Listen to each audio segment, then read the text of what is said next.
Damos inicio al panel de debate del Foro Anual de la Industria 2020. Los panelistas invitados: Máximo Pacheco Mate, profesor Escuela de Gobierno UC, empresario y exministro de Energía. José Ramón Valente Vías, economista, empresario y exministro de Economía, Fomento y Turismo. Andrea Tockman Ramos, economista jefe en Quiñenco, Sociedad Anónima, consejera Comisión Superior Laboral, consejera Comisión Estadística Asesora. Manuel Marfán Lewis, doctor en Economía, director Programa Cieplan, Utalca, exministro de Hacienda y exvicepresidente Banco Central.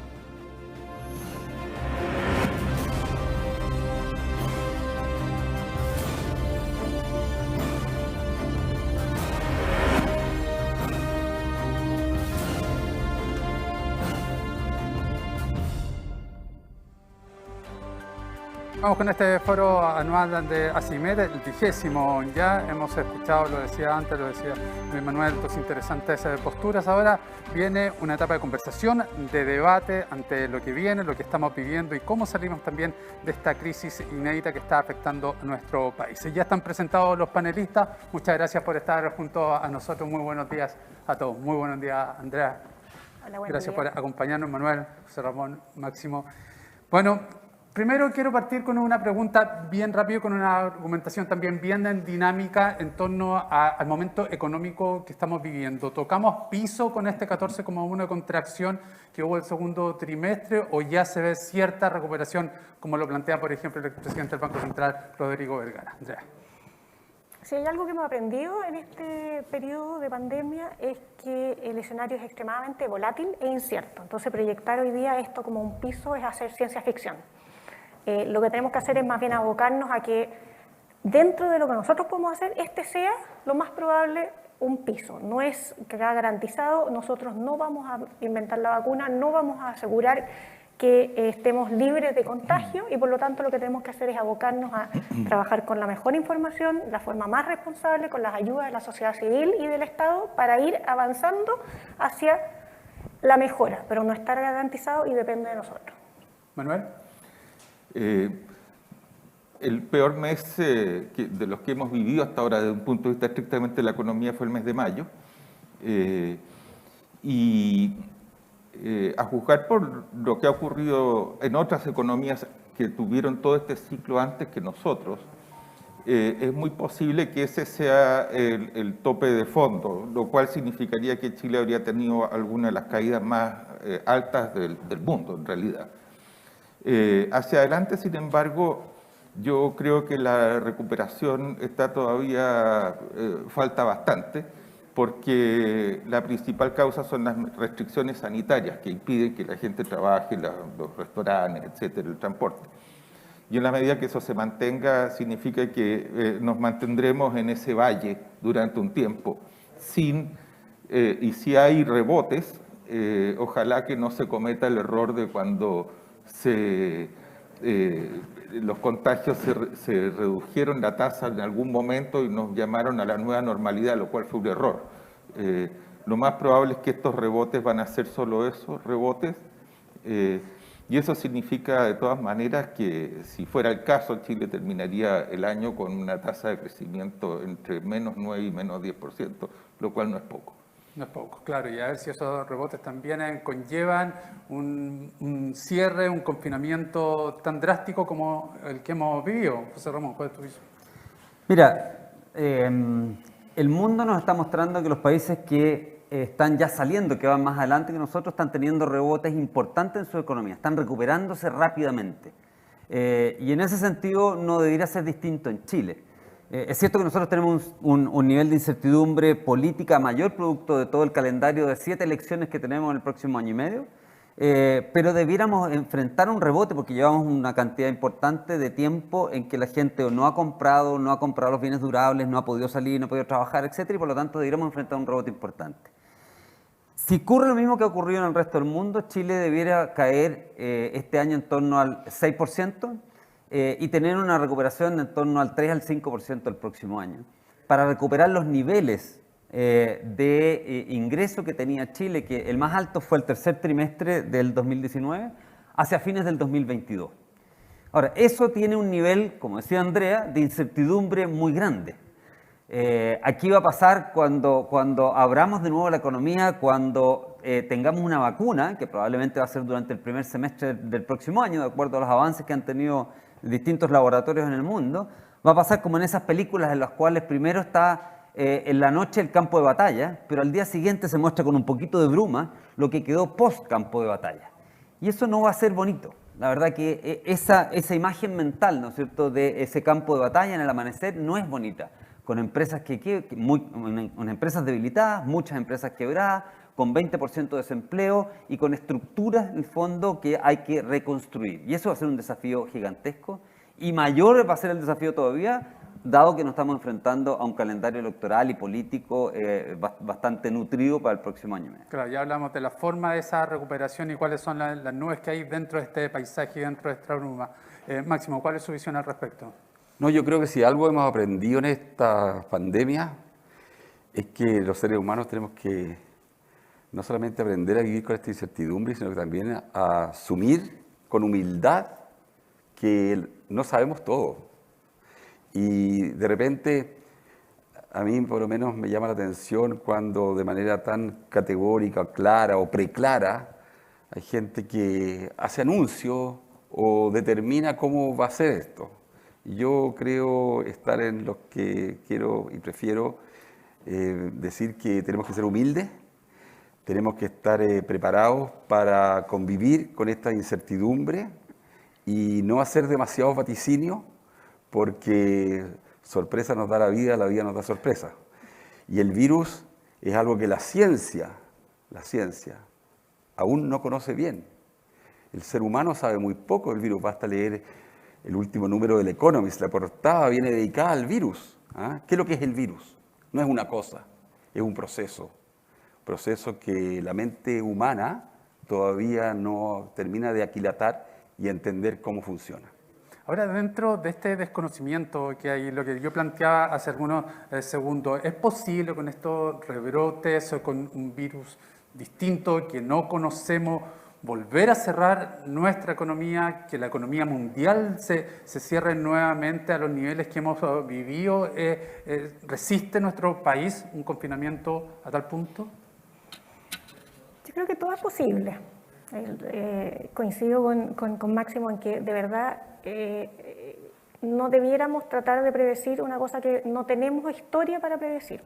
Ahora, lo que estamos viendo en el mundo es que efectivamente se está empezando a producir una reapertura que inicialmente es muy veloz, que es la que estamos viendo en Chile también, que es un proceso donde están llegando ingresos transitorios, teníamos consumo, producción que estaba postergada, todo eso está hoy día en los números muy bien instalado, entonces tenemos un rebote, una especie de optimismo. Y luego lo que ya estamos viendo en los países que llevan un par de semanas adelante de nosotros es que tanto tenemos un problema de contención de la salud, ¿no es cierto?, como de efectos permanentes de una crisis que de verdad no es transitoria, sino que tiene cicatrices permanentes. Y entonces se produce una cosa que es como una baja potente, una subida potente y luego una cosa que es mucho más lenta en recuperación. Entonces, y esa recuperación podría ser, como dices tú, como con altos y bajos, es decir, nos asustamos, nos empezamos a contagiar, volvemos a cerrar. Yo creo que no vamos a volver al cierre y confinamiento que tuvimos en marzo a junio, porque esa fue una reacción de botón de pánico. Apretamos el botón, cerramos todo y empezamos a tratar de entender lo que estaba pasando. La ciencia ha avanzado enormemente, hemos conocido muchas cosas, pero de verdad sabemos muy poco. Pero sí sabemos dónde se produce el mayor riesgo, qué podemos cerrar, cuál es el tipo de actividades que son más riesgosas y por lo tanto yo creo que los retrocesos van a ser muchísimo más inteligentes en ese sentido y menos dolorosos en términos de la economía.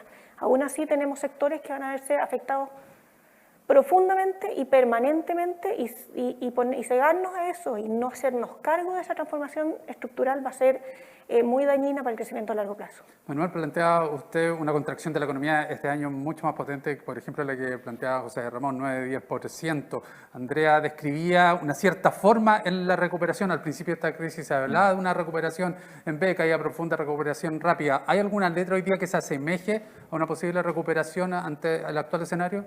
Sí, yo insisto que, o sea, estoy de acuerdo que los niveles de incertidumbre son muy altos, pero la recesión lo que más la afecta son dos componentes. Uno son las medidas de confinamiento, por una parte, y por lo tanto cualquier proyección tiene que tener implícito qué es lo que va a pasar con las medidas de confinamiento. Y por otro lado que también el resto del mundo ha caído y eso también nos afecta. Son los dos componentes por el cual la economía chilena se afecta. Y lo que a mí me parece es que el confinamiento va a ir lento desapareciendo y eso significa que el ritmo de recuperación va a tener esa lentitud y va a tener idas y venidas. Entonces, por eso yo creo que va a haber rebotes en lo que resta de este año y más bien me imagino un resto del año con esos rebotes más bien planos. Pero esa es la hipótesis, estoy diciendo que es lo que está detrás de ese pensamiento. Y el resto del mundo también no lo está pasando bien. Y yo creo que en el caso de Chile hay elementos especiales que nos han llevado a tener niveles de contagio de los más altos. Somos top 10 en el mundo, digamos, en el nivel de contagio, de mortalidad, de efectos económicos de esta crisis. Y yo creo que hay una serie de factores que son propios de nuestra economía que llevan a eso. Ahora, respecto de la pregunta misma, las cicatrices que van a quedar después, en las cuales todos hemos conversado acá, van a depender mucho de cuánto dure este proceso. Mientras más corto, obviamente las heridas que provoquen esas cicatrices son menos profundas. Mientras más largo, las cicatrices pueden ser graves. Hay un artículo recientemente publicado por Reinhardt y Reinhardt, que Carmen Reinhardt hoy día es la economista jefe del Banco Mundial, lo escribió inmediatamente lo publicó inmediatamente antes de asumir, donde ellos postulan adicionalmente que si esta crisis se extiende por un periodo muy largo, lo más probable es que haya una crisis financiera, porque empresas y personas sin generar ingresos generan deudas que se van aumentando y que en algún momento se pueden tornar para muchos, para los más vulnerables, impagables, empresas más vulnerables también. Ahora, por eso mismo, la manera de acortar ese periodo es la disciplina que pueda tener una sociedad para aceptar las disposiciones de confinamiento para que los contagios disminuyan. En la medida que los contagios disminuyen, se pueden ir abriendo esas medidas de contagio. Por eso que las irresponsabilidades de políticos, de autoridades, de jóvenes que hacen fiestas, etcétera, son muy dañinas para toda la sociedad, porque lo que hacen con ese tipo de actitud precisamente es alargar todo este proceso, y al alargar todos estos procesos, los daños que van a ir quedando a la larga son mayores. José Ramón, planteaba Manuel una posible crisis financiera, un elemento que todavía no ha estado muy presente, pero sí ya está dentro de la discusión, al menos de la discusión más especializada. ¿Podemos llegar a ese punto? ¿Y por qué dentro de este contexto somos un país que nos ha afectado tanto? Ayer veíamos un gráfico que estamos en los primeros lugares de las economías con más afectaciones a raíz del COVID-19. Mira, bueno, la verdad que la comparación entre distintos países todavía le queda mucho por hacerse bien, le queda mucho por realmente hacerla científica. Hoy día la verdad que algunos comparan número de contagiados, pero eso depende de los tests que tú hayas hecho. Unos comparan, ¿no es cierto?, la tasa de mortalidad, pero eso depende de cómo clasificas. Si clasificas, ¿no es cierto?, a la gente muerte por COVID o muerte de COVID, y es distinto.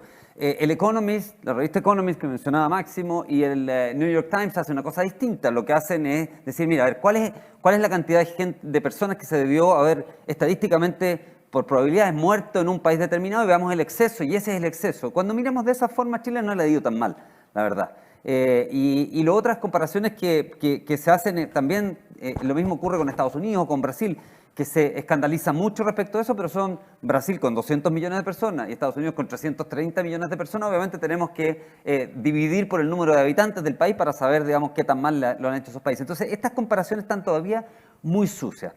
Sí sabemos una cosa que es propia del caso chileno y que es súper relevante y que quiero yo acá destacar, que nosotros tenemos octubre, la crisis, ¿no es cierto?, de octubre, tenemos la pandemia y tenemos ahora un calendario de 7 elecciones en los cuales vamos a definir la forma básica de convivencia de nuestra sociedad, que es la Constitución. Y entonces le estamos agregando a la incertidumbre que ya tiene el mundo respecto de si va a haber vacuna o no va a haber vacuna, respecto de si la recuperación va a ser rápida o no rápida, respecto de si la industria aérea y la industria del turismo van a volver, ¿no es cierto?, como eran antes o van a volver distintas, respecto a si la gente va a volver a trabajar presencialmente o va a trabajar desde la casa. Toda esa incertidumbre le estamos agregando nosotros este calendario de 1 año y medio, en el cual nosotros le agregamos una tonelada de incertidumbre adicional. Bajo ese escenario, la probabilidad de que Chile tenga una recuperación, yo dije que la recuperación de Chile va a ser relativamente ¿no es cierto?, generosa, en el sentido de que puede estar entre el 3 o el 5% el próximo año. Pero ese nivel de incertidumbre hace que esa recuperación va a ser sin mucha generación de empleo y sin mucha inversión. Porque ¿no es cierto?, la decisión de contratar a una persona, la decisión de hacer una planta nueva, de hacer un proyecto nuevo, son decisiones de largo plazo. Y por lo tanto van a estar basadas sobre las expectativas de Chile de largo plazo. Y de ese Chile de largo plazo, ahí sí que coincido 100% contigo, Máximo, no sabemos mucho. Tenemos un nivel, un abanico de posibilidades enorme y ese nivel de incertidumbre va a permanecer durante 1 año y medio. Lo que va a permitir esta recuperación de Chile es el consumo. Básicamente que entre los planes de gobierno, de asistencia del gobierno, más las bajas tasas de interés generadas, ¿no es cierto?, por las políticas del Banco Central, más los incentivos de consumo, o sea, la plata que se le ha pasado a la gente, producto del retiro del 10%, obviamente va a haber una cantidad de ingreso disponible para la gente para que haga esos consumos que no ha hecho durante los últimos 5 meses y eso va a generar un rebote. Creo que inevitablemente, ¿ya?, va a generar ese rebote. El tema es que ese rebote va a ser con poco empleo, poca inversión y dado eso, con una perspectiva bastante mala hacia futuro. El post-rebote es bastante malo, a menos que hagamos algo y nos hagamos cargo de eso. Ya vamos a hablar de, claro, la preparación del Estado. Daniel Mansuy planteaba en su exposición aquí en el foro que el Estado hoy día no tiene la preparación suficiente para poder satisfacer las demandas que hoy día se necesitan, tanto sanitarias, sociales y económicas, y a ello se sumaba también, y en parte Andrés Velasco también lo planteaba, que tiene que ver con una clase política que ha llevado a los extremos también en la discusión y que tampoco está con la preparación suficiente para poder enfrentar el desafío y enfrentar el desarrollo que viene en términos de políticas para una recuperación. ¿Cómo lo ve usted, Máximo? Yo quisiera remontarme tal vez a cómo comenzó este milenio, hace 20 años atrás.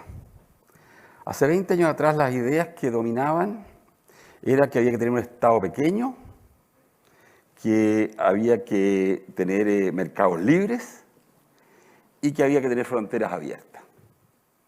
En 20 años, desde el comienzo del milenio, hemos vivido la crisis de las Torres Gemelas, un acto terrorista que obligó al Estado en Estados Unidos y en el resto del mundo a salir a enfrentar con mucho más Estado esa amenaza.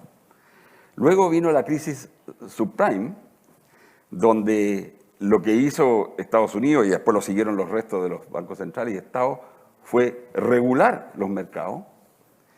Y hoy día la pandemia nos tiene con las fronteras bastante limitadas. Entonces, lo que yo creo es que hoy día, después de 20 años de inicio del milenio, el paradigma cambió. Nadie se atreve hoy día a hablar de estados pequeños, nadie se atreve a hablar de mercados libres y cada día hay más dificultades para moverse fuera de la frontera. Yo creo que esto nos obliga realmente a que hagamos el trabajo de dotar al Estado como representante del bien común de las herramientas y el nivel de robustez que esto requiere. También necesitamos generar espacios para regular los mercados, porque los mercados en estos niveles de estrés no funcionan, y eso lo hemos visto. La gente reclamando, digamos, que el Estado salga a comprar las líneas aéreas, que el Estado salga, digamos, a asegurar las camas, que el Estado salga a asegurar ingresos básicos familiares, etc.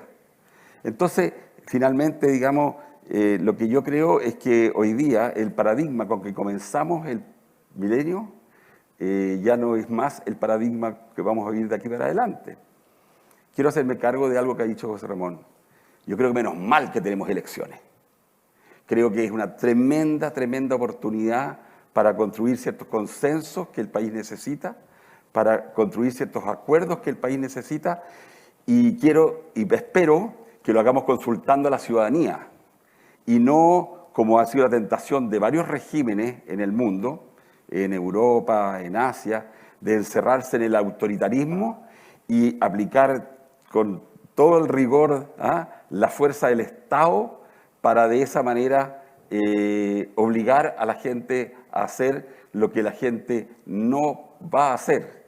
La gente va a seguir las políticas en la medida en que éstas tengan legitimidad. La legitimidad se construye y en democracia parte de eso son los procesos electorales. Por lo tanto, bienvenido que tengamos el plebiscito el 25 de octubre y bienvenido que tengamos todo este calendario de elecciones, porque eso nos va a ir dando mucho aire como sociedad, porque vamos a estar consultando también a la población para resolver los temas que tenemos por delante. Y vamos a ver, y esto es una pregunta que se lo puede plantear a todos, vamos a ver si el Estado, por los niveles que tiene de desconfianza en la gente, y parto por ti, Andrea, va a ser, y este cambio de paradigma, una mayor presencia del Estado, un mayor músculo del Estado, junto a lo que plantea Máximo con estos beneficios que entrega la posibilidad de elecciones. Puede ser, y lo uno con la gran temática de este foro, puede ser un escenario de desarrollo para políticas de desarrollo, valga la redundancia, industrial, tan ausentes. A ver, son hartas preguntas y hay abiertos comentarios que me gustaría reaccionar. El primero es la idea de rescatar el rol y la revalorización del rol del Estado. Yo creo que todos los eventos que describió Máximo, más esta pandemia, lo que hacen efectivamente es llevarnos a una nueva visión, a un entendimiento que es bastante transversal y bastante consensuado de que necesitamos un Estado que haga bien la pega, que llegue rápido, ágilmente, que haga negociaciones apropiadas, que se haga cargo de estos momentos difíciles que estamos viviendo en emergencia, en recuperación y luego más bien en el largo plazo, que yo creo que hay una preocupación ahí que estamos soslayando porque nos estamos preocupando demasiado en el corto plazo, y aquí hay algo muy significativo.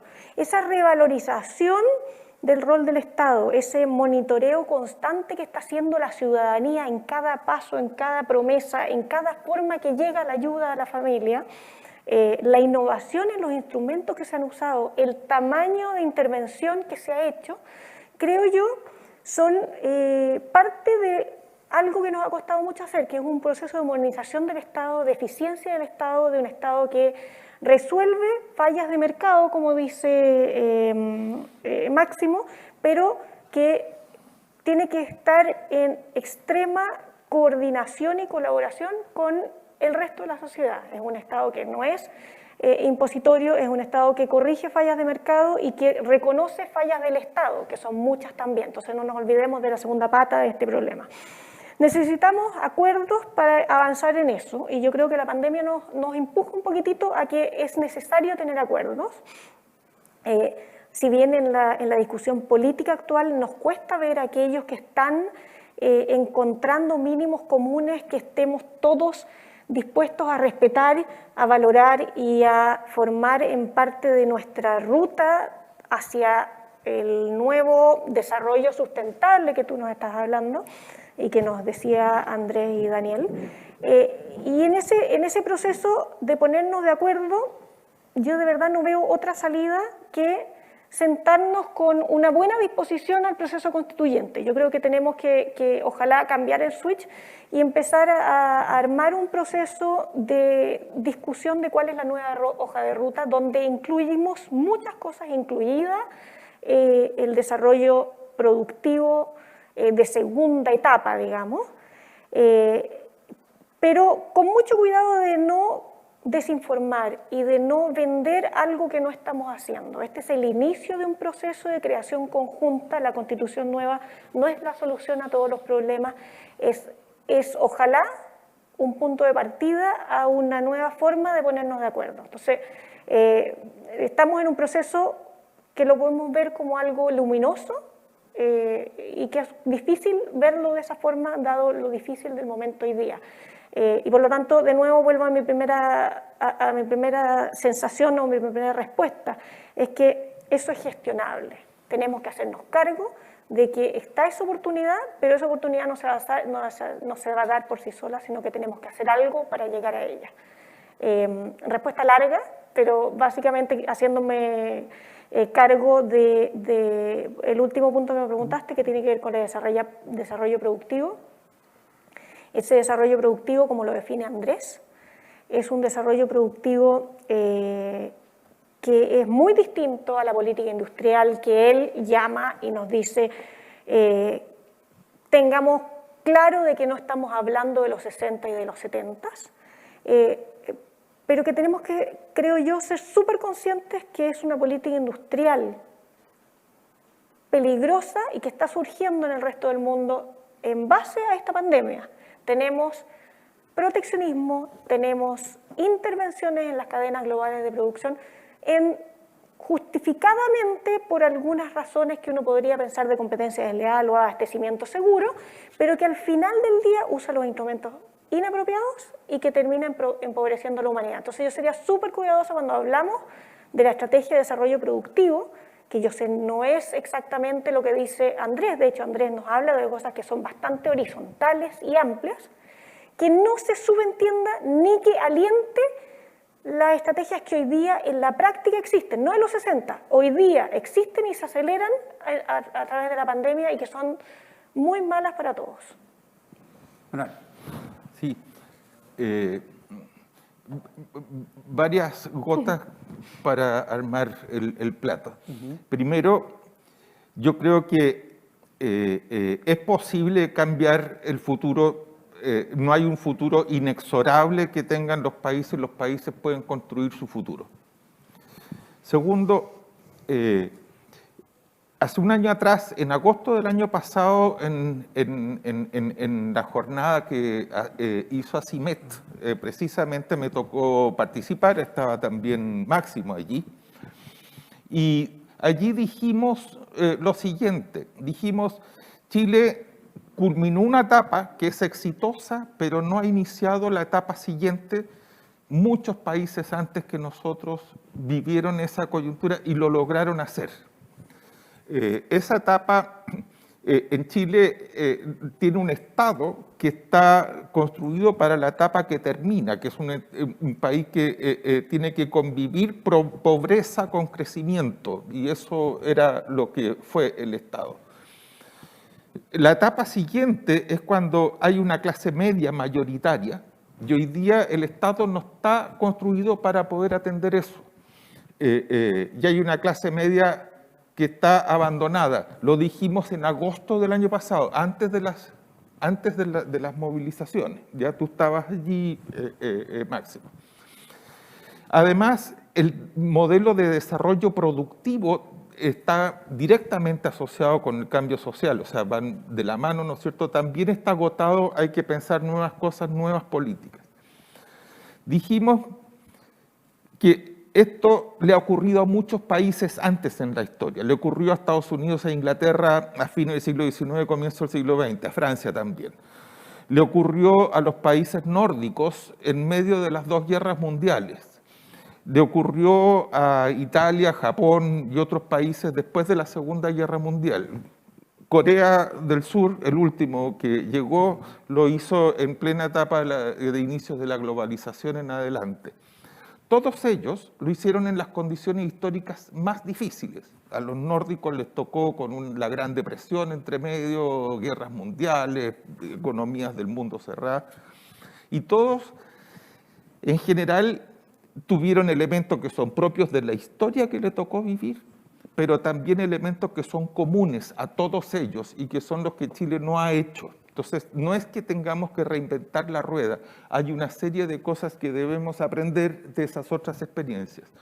Una de las más importantes de ellas, la más, a mi juicio no es pero es la más importante, la que está arriba, es que tenemos que aprender a cooperar entre nosotros.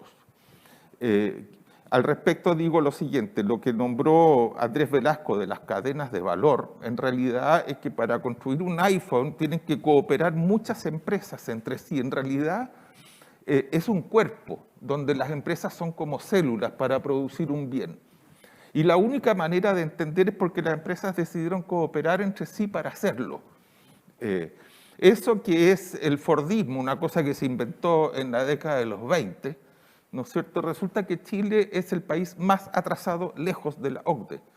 Chile es el país que está, donde las empresas están más integradas verticalmente en nuestros propios procesos internos. No hay esta irradiación que uno tiene en otras partes. Este es un cálculo que hizo la OCDE sobre la base de datos del IVA y que muestra que en Chile la concentración de grandes empresas es por lejos la más alta en los países de la OCDE, sin pymes, sin otras que normalmente crecen al amparo de estos procesos de colaboración productiva. Y el Estado también requiere ser reformado en maneras que se han visto en otros países. La evidencia muestra que el estado de bienestar es mucho más grande en los países que previamente tuvieron las miserias más grandes. Y es relativamente más chico en aquellos estados que no tuvieron niveles de miseria tan grandes. Chile está más bien en el primer grupo, entonces para mentalizarse, o sea, no queramos el estado de bienestar de Australia o de Estados Unidos que no tuvieron estos dramas de miseria, sino que miremos más bien a aquellos países que sí tuvieron miserias grandes. Y por último, la cooperación es una cosa que está archiestudiada.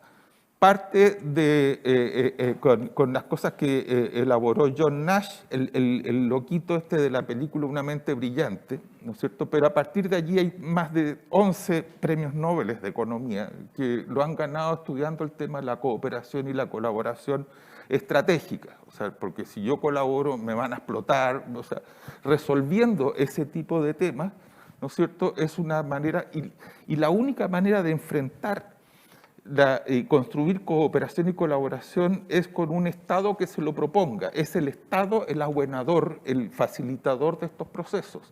En Chile no hay políticas de ese tipo. Y por lo tanto, a juzgar por la experiencia de todos los países que mencioné que estaban en esta etapa, el futuro se construye con el sector privado, con el Estado, no contra el Estado. El Estado es con el sector privado, no contra el sector privado, y hay un tercer actor fundamental en esta sociedad del conocimiento que son las universidades. La cooperación público-privada se habla en Chile, en otros países se habla de la colaboración público-privada y universidades. Estas gotas lo que están diciendo es que nosotros nos toca esta pandemia justo en un momento crucial que estamos agotando un proceso anterior y que se siente, la gente molesta, crecimiento bajo, tiene todos esos síntomas, que tiene solución y que nosotros tenemos la posibilidad de abordarlo. Yo estoy diciendo, no es inexorable que nos vayamos a... Tampoco ocurre solo, como dijo Andrés Velasco. El Estado en todos estos procesos fue un actor fundamental, pero como un actor para abuenar, no para comprimir al sector privado y otras cosas. Entonces, aprendamos de la historia de otros países y lo podemos hacer, sí lo podemos hacer. Lo podemos hacer porque muchos países lo hicieron antes que nosotros en las más diversas condiciones, incluso más adversas que la que nosotros estamos viviendo hoy día. Eso es lo que yo diría y que me estoy repitiendo mucho respecto de muchas cosas que se dijeron hace un año atrás. antes de la pandemia, antes del estallido social. ¿Se requiere más Estado, José Ramón? ¿Se requiere más cooperación? Oye, primero déjame, te voy a contestar la pregunta, pero déjame hacer cargo de algo que decía, de los paradigmas que decía Máximo. Yo no coincido con Máximo en el término que haya cambiado completamente el paradigma del mundo respecto de cómo, ¿no es cierto?, hacer que las sociedades progresen y que haya más bienestar para la gente. Yo creo que el tema de, para un país, particularmente para un país como Chile, la apertura económica al mundo, lo estaba diciendo Andrés Velasco, ¿no es cierto?, exportemos más y más diversificadamente. Es súper importante y un paradigma que viene ya de hace 30 años. El tener mercados abiertos y competitivos en el país es un paradigma que tenemos hace 20, 30 años y sigue súper vigente. Yo no podría decir que no está vigente el decir, oye, necesitamos una economía en la cual los emprendedores puedan competir contra las grandes empresas, tengan una chance de competir, que los mercados estén abiertos, que sean desafiables.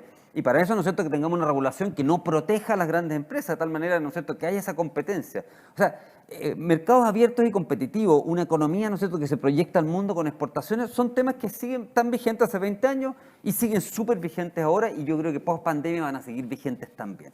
Respecto del Estado y el tamaño del Estado, la verdad que es una discusión permanente, ¿no es cierto?, entre quienes se definen como progresistas y conservadores, o, ¿no es cierto?, las derechas y las izquierdas, cuál es el tamaño del Estado. Pero yo creo que uno tiene que ir un poquito más atrás, porque en el fondo aquí vamos a coincidir, Máximo, tú eres un progresista, ¿no es cierto?, pero coincidirás en que hay un Estado que tiene muchas falencias, muchas fallas. De nuevo, volviendo a hacer referencia a lo que nos decía Andrés Velasco, el Estado tiene fallas importantes de coordinación. Entonces, lo lógico es que uno primero se haga cargo de las fallas del Estado y después defina el tamaño. ¿Para qué vas a hacer crecer algo que falla tan, ¿no es cierto?, groseramente como un Estado en tantos aspectos? Primero hazte cargo de la modernización del Estado y después define cuál es el tamaño. Y para el tamaño y la definición del tamaño, bueno, los países nórdicos han definido estados grandes y les va bien. Y los países, ¿no es cierto?, como Nueva Zelanda o Irlanda o Lituania o Estonia han definido estados chicos y les va bien. La clave entonces no es si el Estado es grande o es chico, la clave es que antes de agrandarlo o achicarlo, antes de definir el tamaño del Estado, primero lo modernice, primero lo tengas que funcione bien. No se nos olvide nunca que el Estado, ¿no es cierto?, es una creación de los ciudadanos para que ayudarles a ellos a vivir mejor. No existe por sí solo, sino que existe por el mandato que le dan los ciudadanos. No tiene recursos por sí solo, sino que de los impuestos que reciben los ciudadanos. Y por lo tanto es la obligación del Estado responder a la demanda ciudadana del por qué fue creado. En eso tenemos mucho que avanzar primero antes de decir, mire, no, es que lo que necesitamos es un Estado más grande. Bueno, modernicemos el Estado. Recuerdo aquí el ministro Briones, ¿no es cierto?, entró como, y así como muchos ministros de Hacienda han entrado, dijo su propuesta estrella era decir una modernización grande al Estado, pero se topa, digamos, con una muralla en la clase política para esa modernización del Estado que es muy dura. Y a veces también en el mundo empresarial. ¿Por qué? Porque hay políticos que quieren un Estado grande para, en el fondo, tener poder. Y hay empresarios que quieren un Estado grande para que les dé prebendas a ellos, ¿no es cierto?, y poder permanecer. Eso lo vemos en todo el mundo. Entonces, lo primero, Máximo, yo ahí me voy a sumar al progresismo tuyo, ¿no es cierto?, es que los Estados son súper conservadores, son enclaves del conservadurismo, no cambian, se mantienen ahí y impiden el progreso. Entonces, reformemos los primeros, seamos súper progresistas con el Estado y después definamos el tamaño que ese Estado puede tener. ¿Qué responde Máximo? Bueno, la pregunta es, ¿necesitamos política industrial? Y yo quiero remontarme un poquito a por qué no tenemos política industrial. Acordémonos que en la década del 80 el sector industrial en Chile era 20% del PIB y hoy día es la mitad de eso. O sea, hemos desindustrializado dramáticamente este país. Ha vivido un proceso de desindustrialización severo. Y esto tiene que ver con el modelo neoliberal que el país ha vivido, que tiene, en mi modo de ver, tres características principales. La primera, despolitizar la sociedad. Esto de la política, para el modelo neoliberal, es atroz. El modelo neoliberal está basado en lo técnico, como si la política fuera algo distinto de lo que es. Si la política es, en economía, cómo usamos y distribuimos los recursos. No se puede eludir el rol de la política cuando vivimos en sociedad. Yo creo que le ha hecho un tremendo daño a Chile el despolitizar las decisiones que son valóricas y que también son opciones de uso y distribución de recursos. Primer elemento del modelo neoliberal, despoliticemos, entreguémosle todo esto a los técnicos, que es una falacia. Segundo, que aquí lo que hay que tener es un Estado subsidiario lo más ausente posible, es lo que definen los pensadores de derecha, Hugo Herrera, Mansuy, Mario Góngora y otros, nos han dicho ya por mucho rato, es un error que tener un Estado que juegue a la ausencia y que no represente el bien común. Y el tercer elemento del modelo neoliberal es el individualismo. Si Margaret Thatcher lo explicó bien, dijo la sociedad no existe, solo existen los individuos. Entonces, yo creo que esta mezcla de tres elementos del modelo neoliberal es lo que se agotó en Chile. Yo estoy de acuerdo con Manuel en que aquí llegamos a una nueva realidad donde tenemos que construir un nuevo modelo. Y yo celebro lo que está haciendo Asimet, porque yo veo que es fundamental que los dirigentes empresariales tomen en esto una iniciativa proactiva, que se abran a la discusión de las características del nuevo modelo que la sociedad chilena necesita. Un nuevo modelo que tiene que efectivamente construirse sobre nuevas bases, sobre un nuevo rol del Estado. Mire, nosotros como país enfrentamos este desafío en el campo energético. Me tocó en el gobierno de la presidenta Bachelet ser ministro de Energía y en ese periodo, cuando yo asumí, de lo que se hablaba en Chile era que teníamos las cuentas de la luz más altas de Latinoamérica, de que estábamos con riesgo de racionamiento o de apagón. Hoy día ya nadie habla de eso, porque se hizo una política energética, se hizo una agenda de energía, hoy, con participación, digamos, de los empresarios, del Estado, de las universidades, de los dirigentes sociales, de los dirigentes ambientalistas, del mundo social. Y hoy día Chile es visto como un país que verdaderamente es líder en el campo energético porque tuvo política energética. No le tengamos miedo a la política, si la política la necesitamos para justamente validar lo que estamos haciendo como sociedad. Entonces, termino con esto. Yo creo que efectivamente es grave que estemos en este proceso de desindustrialización y es grave que no tengamos iniciativas proactivas y muy claras de los dirigentes empresariales en favor del tipo de modelo que necesitamos construir como sociedad. Es lo que se hace en Nueva Zelanda, se ha mencionado mucho Nueva Zelanda aquí, yo he estado 60 veces en Nueva Zelanda hay un diálogo abierto, permanente, hay una negociación abierta, permanente sobre el rol del Estado y nadie está atrincherado acusando al Estado como un monstruo que se los va a comer. Cómo se implementa en distintos matices en cuanto al desarrollo de una política industrial. Pero ¿cuál es la propuesta, Andrea, que se puede hacer desde su perspectiva como una política industrial para el país que ayude por lo demás también a solucionar de manera ágil el tema que estamos viendo, crisis económica, crisis del empleo? Yo creo que hay que separar, y capaz que soy demasiado majadera en esta, pero me molesta en extremo que estemos hablando de política industrial. Creo que induce error, creo que no es lo que está pensando ni Andrés Velasco, ni Manuel Marfán, ni Máximo Pacheco. Creo que no es la caricatura de la época 60-70, es algo que hoy día existe en el mundo, que está creciendo, que lleva a un proteccionismo que es extremadamente peligroso y a una intencionalidad de políticas de arriba hacia abajo que me parece no son para nada lo que se podría asemejar a un nuevo programa, a una política específica de mejoras de condiciones básicas para que todo surja en la medida de sus propias potencialidades y no una elección particular de sectores que debemos proteger. Entonces, perdón lo majadero, pero no estamos hablando de política industrial, hay mucho avance en política industrial en el resto del mundo que es doloroso, que es muy negativo y que no tenemos que hacer. ¿Chile la necesita? En la definición de política industrial que yo estoy dando, no. Nadie la necesita y el mundo se empobrece con ella. Ahora, lo que sí Chile necesita es una nueva etapa de reformas estructurales, donde una reforma estructural que nos está faltando, o la suma de reformas estructurales que nos están faltando, son reformas que permiten generar una convivencia entre el Estado y el mercado, entre lo público y lo privado, entre la sociedad civil y etcétera, etcétera, etcétera. O sea, esas 3C que estamos mencionando cada rato, colaboración, cooperación, coordinación, son parte de la siguiente etapa de reformas estructurales que este país tenía que haber hecho hace ya 10 años y no ha hecho.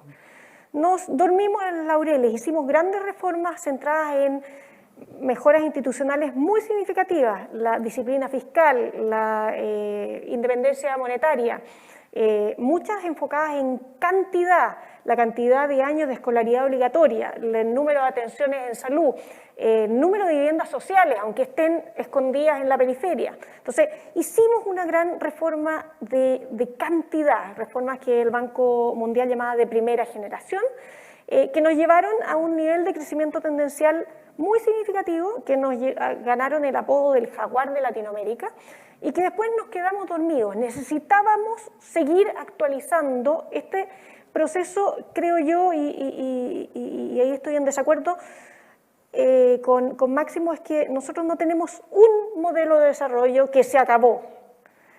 La suma de instituciones, de instrumentos, de maquinaria, de políticas y política pública es dinámica, está en constante evolución, y lo que nos pasó es que se nos olvidó que tenemos que seguir alimentándola, tenemos que seguir reformándola.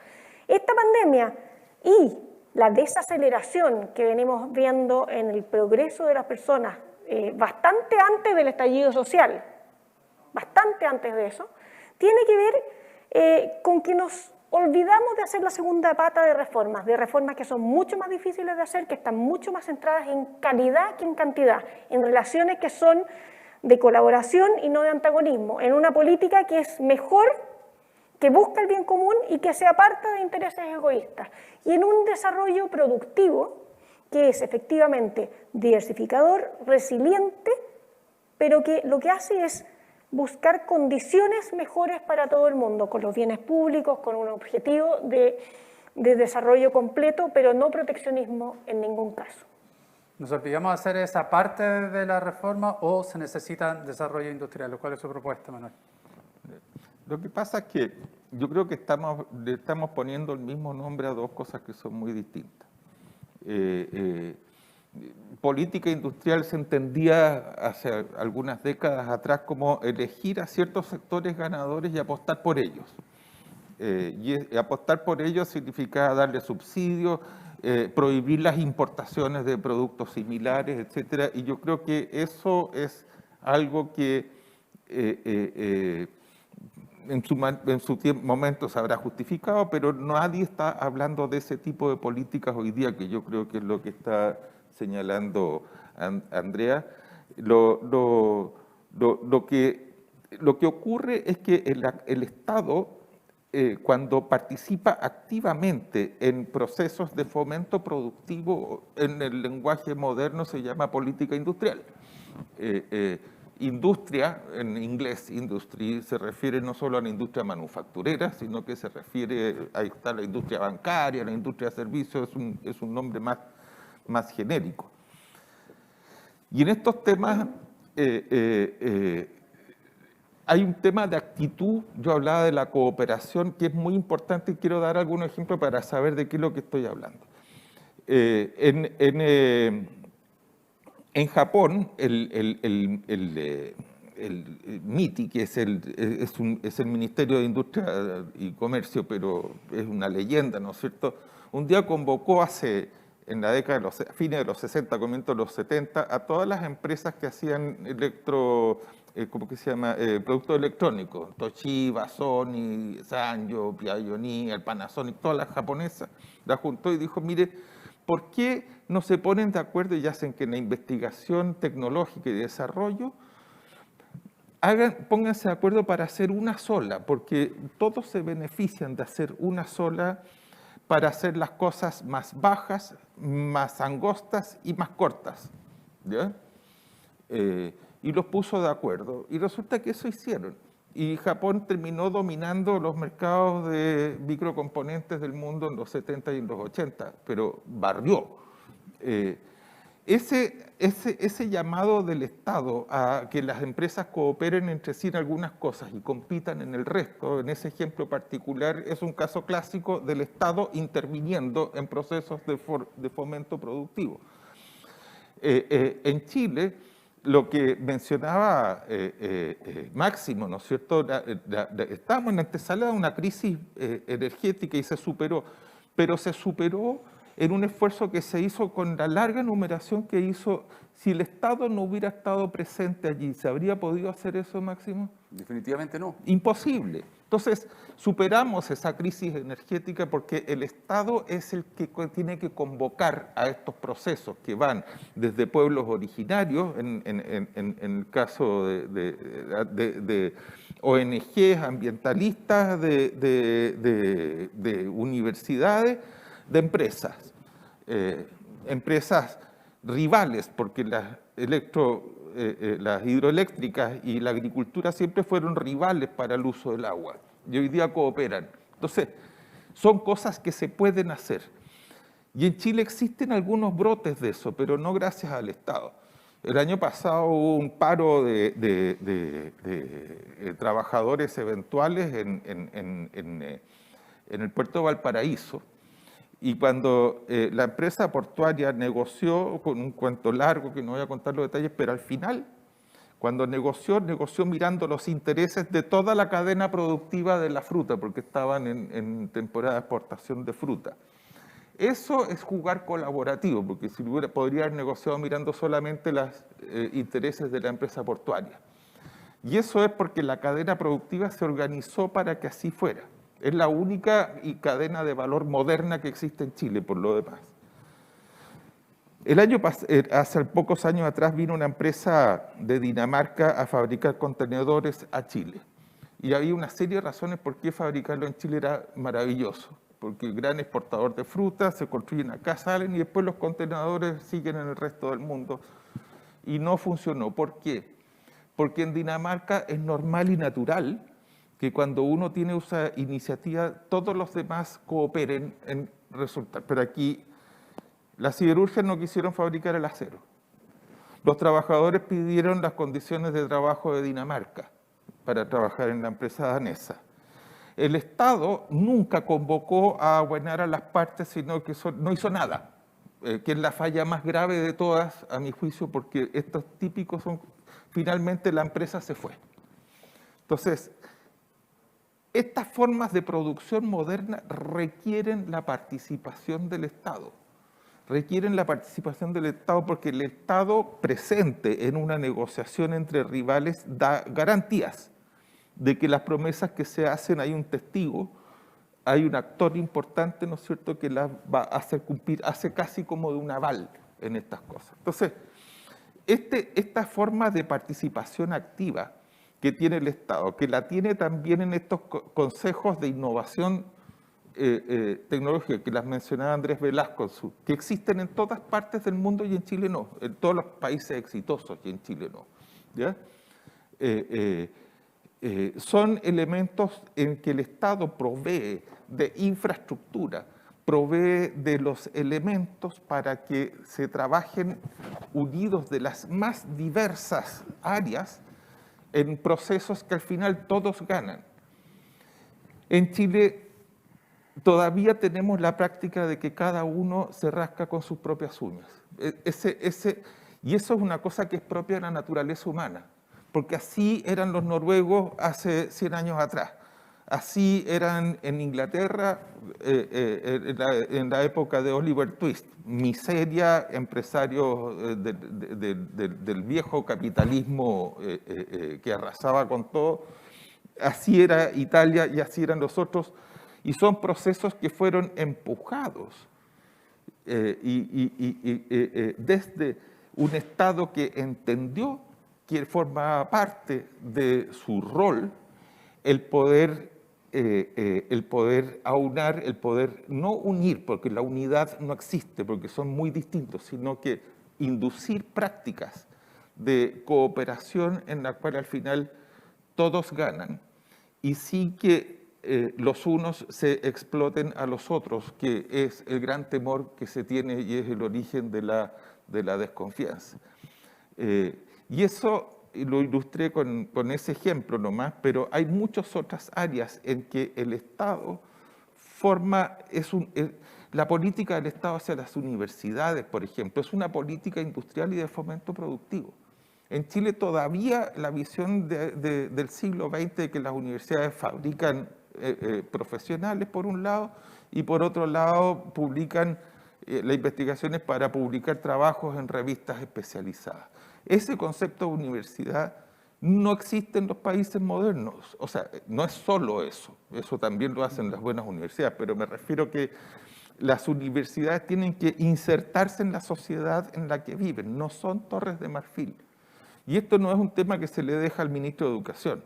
En Suecia ese era un tema que estaba en el escritorio del primer ministro, de manera tal que las universidades cooperen con investigación para procesos productivos, que en Chile no está alentado por el Estado, es solamente iniciativa de las universidades que quieren hacerlo, digamos, ¿no es cierto? Universidades que se metan en la discusión pública de todos los temas, no porque las universidades tengan posición oficial, sino que porque en la sociedad del conocimiento, los receptarios de ese conocimiento son las universidades. Entonces, es todo ese tipo de cosas que se hacen desde el Estado y que facilitan los procesos productivos, pero también la convivencia social en Chile no se hace. Y entonces cuando estamos hablando de modernización, no se hace tampoco en la política. Yo estoy de acuerdo con Máximo que nos viene hacia adelante una serie de decisiones que nos va a permitir en un lapso relativamente corto de tiempo definir este tipo de temas. Es cierto que muchas cosas pueden salir mal. Yo insisto, uno fabrica, los países, la sociedad fabrica sus destinos. Y la sociedad chilena puede fabricarse un destino bueno y hay un camino para hacer eso. Pero ese camino está lleno de trampas, ¿no es cierto? Está lleno de trampas en las cuales se pueden caer.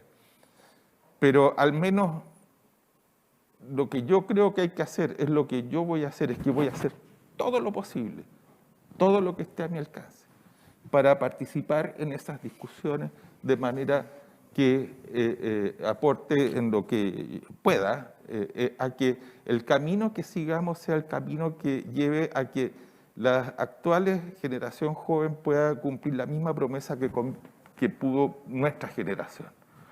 En nuestra generación nosotros le estamos entregando a nuestros hijos un país mejor que el que recibimos.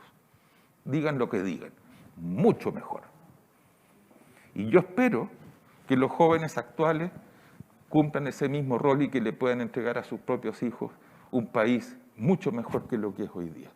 Pero para eso tenemos que proponérnoslo y trabajar acorde. ¿Qué propuestas pueden surgir, José Ramón? ¿Es necesario un desarrollo industrial? ¿En qué nivel? ¿Con qué herramientas?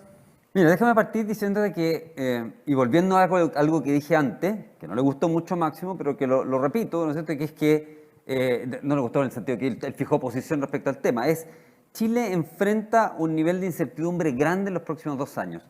Y Máximo dice, bien por las elecciones, porque creo que son necesarias. Bueno, pero que la discusión que yo quería poner, Máximo, no era si era bien o mal. Es como cuando vas al doctor y te dice, mira, tiene que hacer dieta. Es un hecho, tiene que hacer dieta. Ahora, puede pasar hambre o puede combinar, ¿no es cierto?, ejercicio con comida y pasar menos hambre. El hecho de que tiene que hacer dieta es inevitable. Y en ese sentido, se nos viene un periodo eleccionario. Y yo no quiero discutir si está bien o mal o no, esa es una discusión más larga, política, etc. Nosotros se nos viene, y en eso estamos de acuerdo los dos. El que se nos viene hace que inevitablemente se nos viene un periodo de incertidumbre grande porque, como dice Manuel, Chile se puso en posición de redefinir su futuro, casi como una hoja en blanco. Y cuando miramos la historia reciente de los países que se han puesto en redefinir su futuro, la verdad que después de 20 años o 30 años, las comparaciones en países que tomaron el camino correcto o el camino incorrecto son muy diferentes. Y en ese sentido, ¿no es cierto?, bueno, me trae a colación casos recientes como por ejemplo Bielorrusia ha estado en la prensa porque ha habido protestas grandes Estuve mirando los datos de Bielorrusia. Bielorrusia y Lituania, después del desarme de la Unión Soviética, eligieron caminos muy diferentes. Bielorrusia decidió, ¿no es cierto?, pegarse a Rusia y al gobierno de Putin, y Lituania prefirió, ¿no es cierto?, entrar a la Unión Europea y entrar a la OTAN. Partieron en el 92-93 con un ingreso per cápita de $10.000 cada uno de esos dos países. Hoy día Lituania tiene 37.000, Bielorrusia tiene menos de 20.000. O sea, cuando tú te pones en el camino de tomar una decisión como fundamental, casi refundacional de tu país, que yo creo que ahí hay un error, en el sentido que Chile no es una república en formación, que necesita partir de un hoja en blanco, puede, ¿no es cierto?, usar toda la historia republicana para desde ahí mejorar, pero no partir de un hoja en blanco. Pero nos pusimos un poquito en esa situación de partir de un hoja en blanco y por lo tanto el nivel de incertidumbre, ¿podemos partir hacia Lituania o podemos partir hacia Bielorrusia? Podemos partir hacia la China, ¿no es cierto?, antes de cerrarse el comercio o después de cerrarse el comercio de la revolución industrial. La China que tenía el 50% del PIB mundial y que pasó a tener el 5% del PIB mundial en cosa de 150 años. Podemos partir, ¿no es cierto?, para Taiwán o Singapur, o podemos partir para Haití y Cuba. La verdad es que podemos partir para un montón de partes. Digamos, los próximos 20 años son muy inciertos para Chile porque vamos a definir hacia dónde, hacia qué puerto de destino queremos llegar. Y eso está en los próximos 2 años. Ese es el nivel de incertidumbre que enfrentamos, y si no tenemos políticas, ¿no es cierto?, como para incentivar el empleo y la inversión, con este nivel de incertidumbre no va a haber empleo, no va a haber inversión. Y por lo tanto el crecimiento de mediano plazo del país va a estar garantizadamente bajo. Y en ese sentido, voy a tu pregunta, ¿no es cierto?, y caigo a la pregunta. Entonces me dice, ¿tenemos que hacer algo? Por supuesto que hay que hacer algo. Si esta cazuela del crecimiento económico, deberíamos decir un risotto, ¿no es cierto?, no al presidente de aquí de Asimet, digamos, que es de origen italiano, pero este risotto del crecimiento económico tiene 3 ingredientes muy claros, que es empleo, inversión y productividad. Esos son los 3 ingredientes, ¿no es cierto?, que determinan el que haya crecimiento o no haya crecimiento. Si no somos capaces de crear empleo, si no somos capaces de invertir, si no somos capaces de mejorar la productividad, no va a haber crecimiento económico. Estos 2 primeros elementos, que son empleo e inversión, por el nivel de incertidumbre, tienen todos, ¿no es cierto?, los elementos para estar ausentes en los próximos años en Chile. Y la productividad es básicamente un elemento que acompaña a los otros 2 y que tiene que ver, ¿no es cierto?, con el emprendimiento, tiene que ver con la adopción tecnológica, tiene que ver con la 4ª revolución industrial, tiene que ver, ¿no es cierto?, con la industria 4.0 que Asimet, ¿no es cierto?, viene promocionando hace ya bastante tiempo. Y por eso, si no somos conscientes de eso, no lo vamos a tener. Entonces tú me preguntas, ¿debe haber políticas de reactivación para los próximos 2 años? De todas maneras, debe haber políticas que, ¿no es cierto?, nos pongan en una senda de crecimiento más alto que este 2% que parece ser lo que vamos a tener hacia los próximos años. De todas maneras, hay una responsabilidad del Estado. De todas maneras, por supuesto, si el Estado tiene responsabilidad, ¿no es cierto?, en coordinar, el Estado tiene responsabilidad en ser un articulador de esto con el sector privado. ¿Sí? Nadie ha dicho que tiene que haber o ausencia de Estado o un Estado, ¿no es cierto?, que sea hipertrofiadamente grande.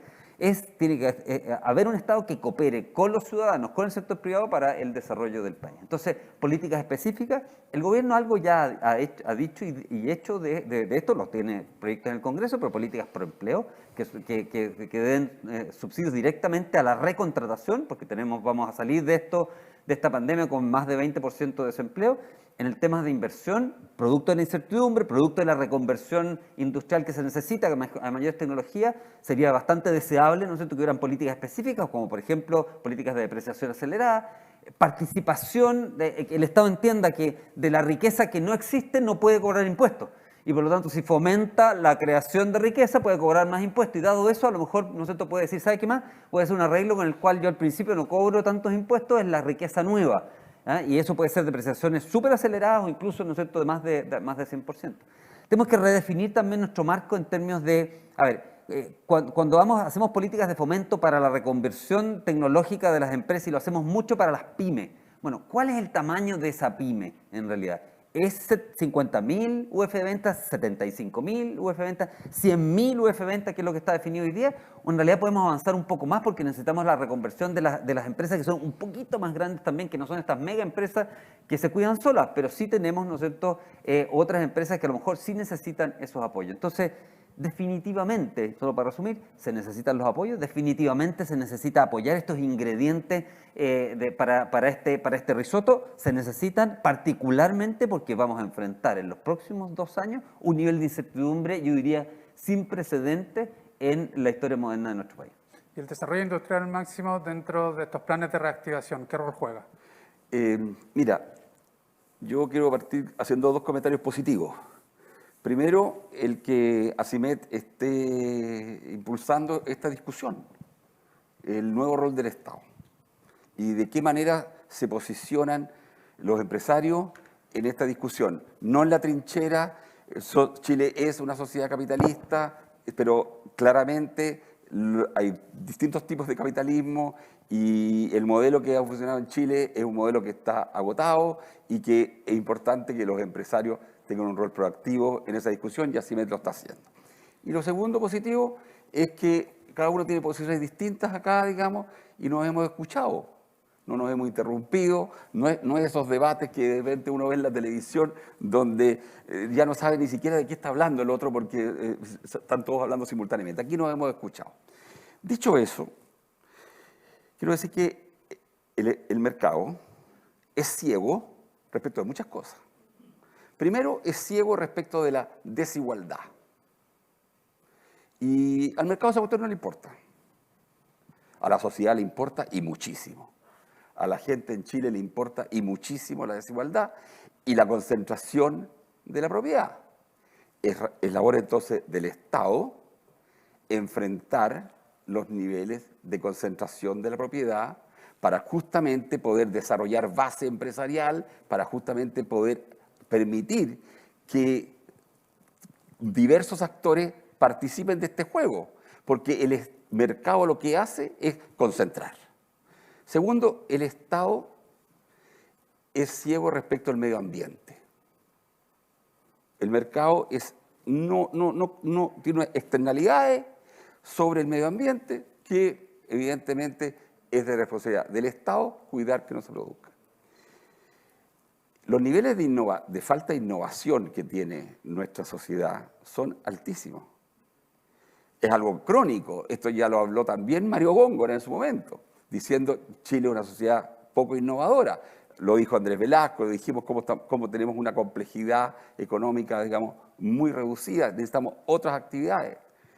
Bueno, entonces, en el rol del Estado, para responder tu pregunta en la reactivación, está impulsar la competencia. Nosotros como país lo hicimos eso en energía. Si energía era un país, energía era un sector sin inversión. Las inversiones en energía estaban prácticamente estancadas en Chile. Nos ponemos de acuerdo en una política energética que genera competencia, llegan a las licitaciones eléctricas 82 ofertas. El país es consciente y sabe de que desarrollamos la energía solar, la energía eólica, la energía geotérmica, la mini hidro, porque el Estado asumió la responsabilidad de impulsar competencia en el mercado. Entonces, lo que yo creo que nosotros tenemos que hacer ahora es tomar nota de que energía, en esos 3 años, 4 años, digamos, de la presidenta Bachelet, fue el sector número 1 en inversión en Chile. El número 1, superando a minería. Nunca antes había habido más inversión en el sector energía que en esos 3 años. Entonces yo digo, lo que tenemos que hacer es justamente reconocer que podemos, a través de una política de Estado, impulsar competencia para traer inversión. Nosotros aquí vamos a tener que descarbonizar la matriz energética, cerrar las plantas a carbón. Eso se va a llenar de oportunidades para el sector metalmecánico, para el sector industrial, de desarrollar, ¿no es cierto?, otras fuentes de energía, con otras líneas de transmisión. Vamos a tener la posibilidad también, digamos, de generar en telecomunicaciones un enorme desarrollo de infraestructura para justamente ser la sociedad que vamos a ser después de la pandemia. Nosotros vamos a ser también un país que va a seguir sufriendo con la sequía. La sequía es algo que está golpeando severamente no solamente a la agricultura, sino que también al consumo humano y al consumo de agua por el sector industrial. Entonces, ¿qué necesitamos? No podemos tener 10 plantas desaladoras de agua en Chile cuando tenemos 3.000 kilómetros de costa. Podemos impulsar una inversión enorme en el complejo energía-agua para desalinizar el agua del océano y usarla en otros fines, agrícolas, industriales, consumo humano. Y eso va a generar una enorme inversión de infraestructura y de nuevos sectores, donde el sector industrial yo creo que va a tener una importancia mayor. Pero para eso necesitamos también que el Estado se ponga las pilas. Porque yo estoy de acuerdo, digamos, con lo que aquí se ha dicho, de que el Estado de repente no está a la altura y el traje no le queda muy bien, porque yo les digo, hace casi ya 2 años que tenemos 200 millones de dólares de la negociación que se hizo por el litio y que están en una cuenta corriente en un banco guardado porque todavía no se asignan para los proyectos de innovación que hay que hacer en el campo, digamos, de las energías limpias.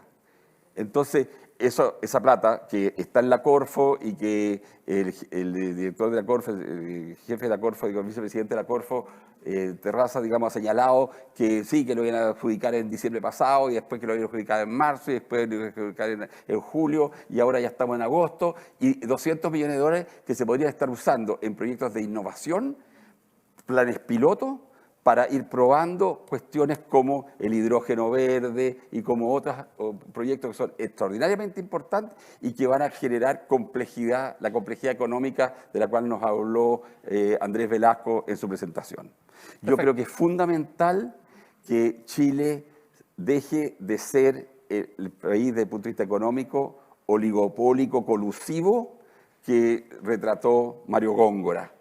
Y Mario Góngora no era ni comunista, ni progresista, ni socialista. Era un historiador ya de derecha, conservador, y que habló, digamos, de esta economía de conquista o de presa o oligopólico-colusiva, donde no se permite que se desarrolle una base empresarial más ancha que la que tenemos. Quedan exactamente 10 minutos, me cuentan, y tal como lo estableció la dinámica y manteniendo respeto a cada una de las posiciones, quedan 2 minutos para cada uno para hacer una conclusión final, algún reforzamiento de idea o algún contrapunto que tengan para plantear acá. Andrea. A ver, para cerrar, yo creo que estamos bastante de acuerdo. Es divertido porque uno trata de ponerlo en términos antagónicos de mercado-estado, de refundacional o mejora continua, de fallas del mercado, fallas del Estado. Yo creo que esa es una discusión que a mí no me gusta, porque nos lleva a cada uno a tratar de defender esquinas, y yo siento que comparto el pensamiento de todos los que estamos acá. Con matices, pero me parece que esa discusión me encantaría que no fuera parte sustancial de nuestra discusión más de largo plazo. Ahora, centrándonos en el corto plazo y en los impactos de la pandemia, yo creo que hay que ser súper conscientes de que este dejó de ser un shock transitorio, es un shock permanente. Va a haber un impacto significativo en sectores que hoy día contratan a muchas personas, a esos sectores que son de contacto personal, donde hay obviamente mayor riesgo de contagio, que aún cuando logremos bajar los niveles de contagio, la gente va a sentir mucho miedo de volver a operar y por lo tanto de volver a asistir al restaurante, de ir al cine, y por lo tanto esos sectores difícilmente van a recuperarse del mismo modo anterior. Entonces, una vez que reconocemos que hay una divergencia entre sectores y que esos sectores tienen a personas distintas, tenemos entonces una forma accionable de cómo empezar a producir los programas de recuperación. Estos sectores de contacto, que son los que más han usado la Ley de Protección del Empleo, son también los sectores donde hay trabajadores de menores ingresos, muchas más mujeres, mucho más empleo en el tiempo. El sector industrial es más o menos constante en términos del empleo en el tiempo, el sector servicios y donde estamos golpeando particularmente hoy día, es el sector que estaba asumiendo o absorbiendo gran parte de los trabajadores que habían sido desplazados por la transformación tecnológica, que no hemos hablado hoy día, pero que yo creo que esta pandemia acelera, no la hace más lenta. Entonces, parte del avance tiene que ver con el reconocimiento de que hay una divergencia y que hay un impacto permanente en algunos sectores y en algunos grupos de la población que tenemos que hacernos cargo. Y eso, entonces hay políticas bien específicas y si esas las llamamos deliberadamente intervencionistas o no, da lo mismo. Yo creo que el lenguaje nos entrampa demasiado. Lo que yo creo que tenemos que hacernos cargo es que ya no podemos seguir tapándonos los ojos y pensar que esto fue una etapa de congelamiento y que tenemos que proteger a toda costa los vínculos laborales existentes, porque muchos de ellos no son los óptimos y las empresas artificialmente mantenerlas a flote porque muchas de esas no van a ser viables. Lo que tenemos que hacer es cómo empujamos, apoyamos el proceso de cambio estructural que ojalá sea más allá del efecto específico de la pandemia y nos empieza a ayudar a hacernos cargo de un letargo en crecimiento y progreso que viene del país de hace más de una década. Perfecto. Fueron 3 minutos y medio, pero por ser la mujer del grupo le dimos la facilidad para que pudiera extenderse, pero al resto le pido los 2 minutos correspondientes. Manuel. Ya, a mí me cuesta ser breve, pero lo vamos a intentar con esfuerzo sobrehumano. El año 1986, aún me recuerdo, un año difícil en Chile, fue el año del atentado contra Pinochet, el año donde hubo violaciones de derechos humanos flagrantes, los casos Quemados, el caso Natino y varios otros. Fue el año de la mayor protesta social que hubo contra Pinochet. En algún retiro en Cieplán que hicimos, intelectual, me acuerdo, Alejandro Foxley nos dijo, vamos a hacer una batalla para ganar a Pinochet dentro de las reglas del juego del plebiscito que va a venir. Y si gana el no como esperábamos, tenemos un problema, que después probablemente va a haber que gobernar. Y entonces hay que prepararse para gobernar desde ya. Y fue como un switch que hicimos los que estábamos allí presentes. Y eso me deja varias enseñanzas en un proceso que tiene demasiadas diferencias, pero creo que vale la pena ver algunas, que uno con sentido de anticipación, uno puede cambiar el futuro inexorable. Eso primero. Segundo, que si hay una crisis entre medio, entonces el largo plazo desaparece, porque todos los esfuerzos se ponen en volver a recuperar el control de lo que la crisis destruyó. Y ese es el típico boicot. No, está bien. Y hay varias, y esto es muy relevante porque en el camino que tenemos hacia adelante hay muchas posibilidades que podamos tener una crisis fiscal si es que los gastos que están haciendo ahora se transforman en permanentes y no se recuperan. Tenemos muchas posibilidades si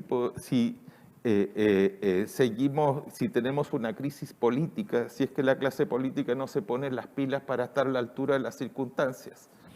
Y yo creo que la solución para la crisis de la política es pensar cuál es el país que queremos. Yo creo que eso fue lo que resolvió muchas de las crisis políticas antes.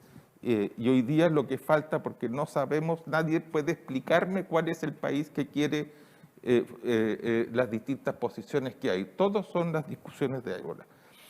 Y tenemos posibilidades también de tener una crisis grave si es que los cambios en la Constitución terminan siendo cosas voluntaristas y no cosas que estén pensadas para mejorar la convivencia. Y por lo tanto, las posibilidades de tener un desarrollo industrial, entendiendo industria en muchos sectores, entendiendo que en estos cuerpos que todos interactúan, la industria manufacturera siempre está presente. ¿Ya? Yo no conozco excepciones. dentro de Chile o fuera de Chile, porque muchas de estas cadenas de valor son internacionales, ese país que podemos tener un país con menos desigualdades, menos abusos, más rico, y que hace las cosas con la proyección del tiempo que éstas necesitan, es posible, pero ojo, hay pozos, fosos con cocodrilos a los cuales nos podemos caer en el corto plazo y que hay que vadearlos con tiempo, y hay que denunciarlos cuando uno ve actitudes que nos llevan precisamente a caer en este tipo de trampa. Gracias, Manuel. José Román. A ver, yo quiero hablar del futuro, el fondo lo que se nos viene en esta década. Estamos en el 2020, si nos proyectáramos al 2030. Y obviamente tenemos un abanico de posibilidades muy amplia para Chile. Lo he dicho varias veces ya, nosotros nos pusimos en una condición en la cual tenemos bastante incertidumbre, pero hay un escenario central. Y cuando uno ve ese escenario central, no lo digo yo, lo dicen, ¿no es cierto?, muchos de los analistas, el escenario central es relativamente malo para Chile, porque es un escenario en el cual si no hacemos un viraje, si no hacemos un cambio respecto a lo que venimos haciendo, la verdad que es un país que va a progresar poco. Es un país que hacia el 2030 va a tener un ingreso per cápita que va a ser apenas un poquito mayor que el que tuvo en su pic del tercer trimestre del 2019. Y nosotros vamos a llegar, si crecemos al 2%, a qué sé yo, a los $28.000 per cápita, tuvimos 26.000 en el tercer trimestre del 2019. Un país en el cual no progresa el ingreso de las personas, ese es el promedio.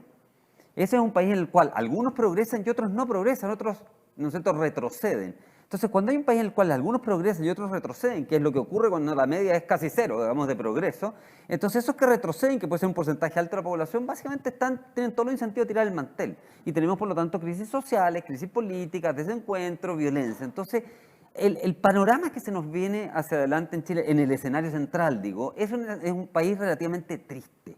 Y si no hacemos algo, ¿no es cierto?, para que no sea ese país triste, la verdad es que no se va a dar lo que quiere Manuel, de que vamos a tener la próxima generación, que va a ser, ¿no es cierto?, una generación la cual le va a entregar la posta a la generación anterior con un país mejor, sino que le va a entregar la posta a un país que no es mejor. Y eso me preocupa, y yo creo que nos tiene que preocupar a todos. Entonces hay responsabilidades, y tenemos responsabilidades en el sector privado y hay responsabilidades del sector público, cada uno con lo suyo. La responsabilidad del sector privado están clarísimas, jugar con las reglas que les ponga, ¿no es cierto?, la sociedad, y en ese sentido, ¿no es cierto?, las leyes, el gobierno de turno, el Estado, para que jueguen en una cancha que sea competitiva, abierta, que generen riqueza, empleo, inversión, ¿no es cierto?, y que puedan tener un crecimiento sustentable, sostenible. Estoy totalmente de acuerdo contigo, Máximo, que ese crecimiento tiene que ser con cuidado del medio ambiente, con respeto a las comunidades, ¿no es cierto?, y con una idea, una visión de largo plazo y no de la utilidad del trimestre o del año. Totalmente de acuerdo con eso, esa es la idea moderna del crecimiento. Y el Estado tiene sus propias responsabilidades. Y dentro de esas, la responsabilidad principal es modernizarse y ayornarse a los nuevos tiempos.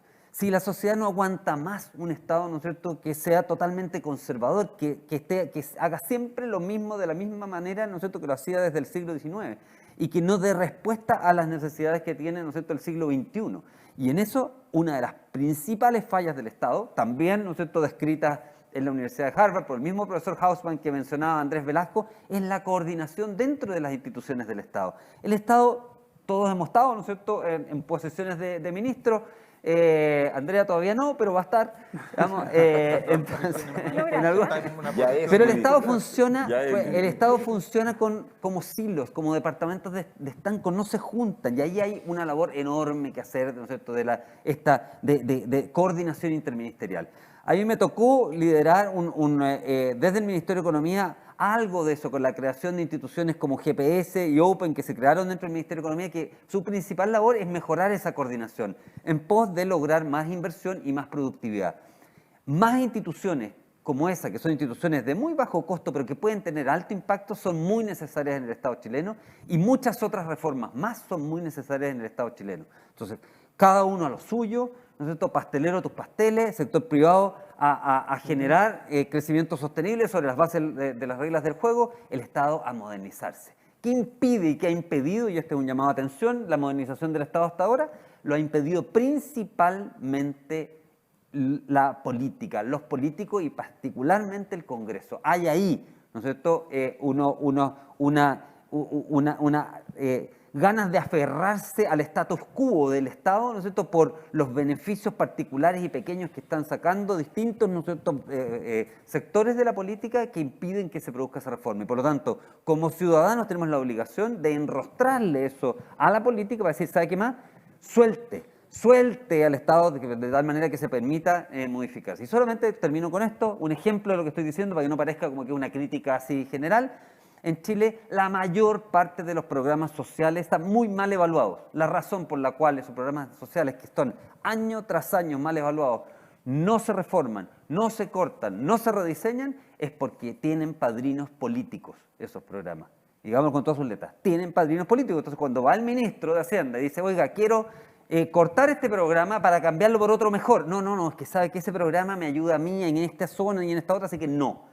O sea, entendamos que hay ahí, ¿no es cierto?, un agarre del sector político respecto que impide esta reforma del Estado y que tenemos que ser conscientes de eso y ojalá, ¿no es cierto?, dar los pasos necesarios para que se suelte y se pueda, ¿no es cierto?, suelten las amarras y se pueda hacer esa modernización. Con la agilidad de siempre, Máximo, que tan solo un minuto, Ya, porque tenemos que seguir con la programación. 2 minutos para, primero, terminar en un tono positivo y segundo, respetar los 2 minutos. Yo soy de los que creo que nuestra sociedad está en una transformación profunda. Solo un indicador. En Chile hay hoy día 1.200.000 jóvenes que están en la educación superior, universitaria y técnico-profesional. Somos 18 millones de habitantes. 1 de cada 15 habitantes de Chile está en la educación superior. Eso no lo tiene nadie en el mundo. El país que nos sigue se llama Corea, es 1 cada 18.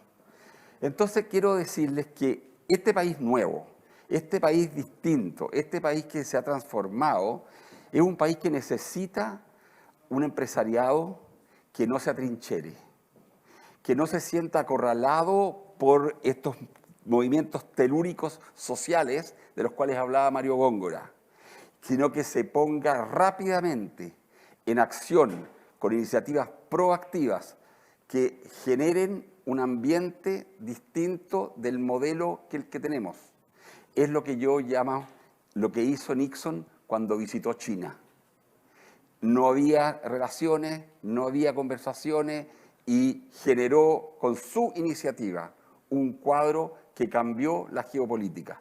Yo creo que Chile necesita un empresariado que tome iniciativa, que haga algo audaz para conectarse con las transformaciones sociales que hay en el país y que no se sienta por ello ni amenazado, ni acorralado, ni se atrinchere. Muchísimas gracias por la gentileza a todos por haber estado esta mañana junto a nosotros aquí en el 20º Foro de ACIMED. Que tengan una buena jornada. Manuel. Gracias. Bien, hemos recorrido juntos el programa que teníamos preparado para esta mañana, cerca de 2 horas y media. Solo queda entonces agradecer a todos los que hoy día han participado, al presidente de la República, al presidente de ACIMED, a nuestros panelistas, a nuestros expositores invitados, también a don Cristian Pino, que nos ha acompañado como moderador. Dejarles dicho que somos ACIMED, que luchamos por un Chile industrial, para un mayor crecimiento, un mayor desarrollo y para mejores empleos para todos los chilenos. Nos vemos el 2021. Muchas gracias y hasta siempre.